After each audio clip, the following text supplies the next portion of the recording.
we'll just start there. How have you gone about thinking about building capacity, whether it's technical knowledge or additional researchers with regard to where the AI is going, in order to be able to really put together both the backgrounder that will be coming out later this week with regard to the summit, but also in terms of thinking about where and how you'll be supporting the Foundation Model Task Force and other initiatives moving forward. As a policymaker, how have you done that?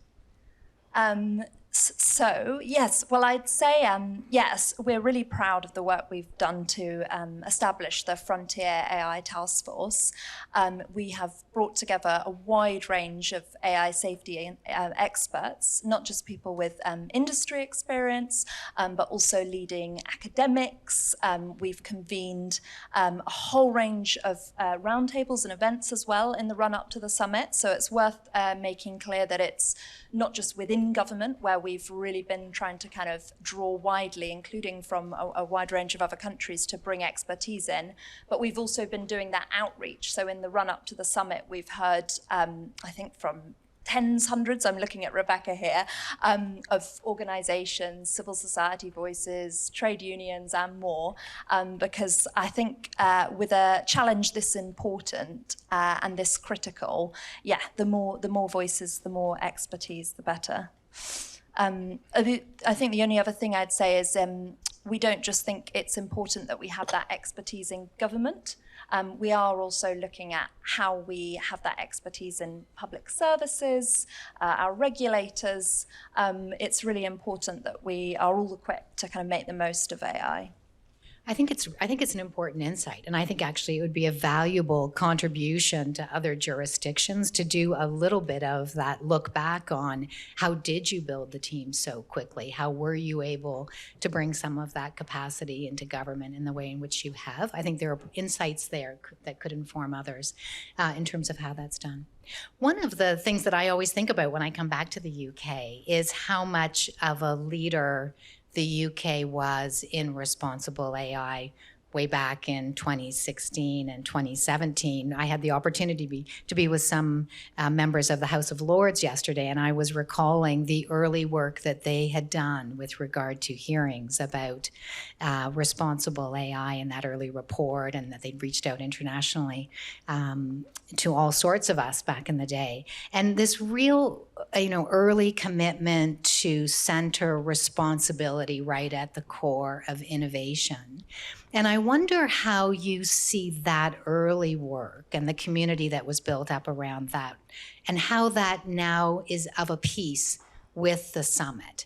The summit has a very specific focus, and I can appreciate, why that needs to be. And I think about the really phenomenal community that has been engaged here in the UK. How do you feel about how the summit builds on that early work, or in fact might be taking a slightly different approach because of the time and moment we might be in? Yeah, well, I think this is hopefully one of the reasons we think the UK is well placed to be convening this summit. There is a big AI community and a long history, as you say, of looking at what responsible innovation is that I think we've really kind of built on and made the most of. And I think to your earlier point about how did we convene so much expertise and capability, I think we have taken advantage of that AI community within the UK, which is thanks to our companies, our research institutes, but also our kind of global participation.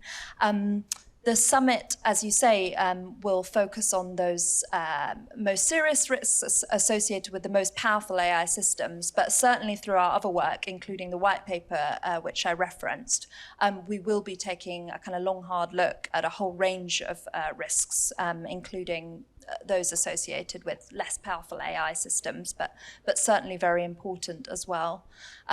So on the history and how it's helped, I think that's hopefully the kind of bedrock for why we are where we are today, but we're looking to get that kind of international input. Okay, most importantly, where are you going on holiday once the Safety Summit is done? Well, after the safety summit, Rebecca, who's in my team, and I look forward to the white paper response. So I don't know how much of. I think hopefully we'll get a bit of a pause towards the end of next week. But I guess one of the things with such a fast-paced technology is there's no stopping, really, is there? Well, I hope for all of our health and all of our well-being, we're all taking time to get a bit of a break. But thank you so much. We really appreciate you being with us today, Lizzie. Thanks so much. Thanks.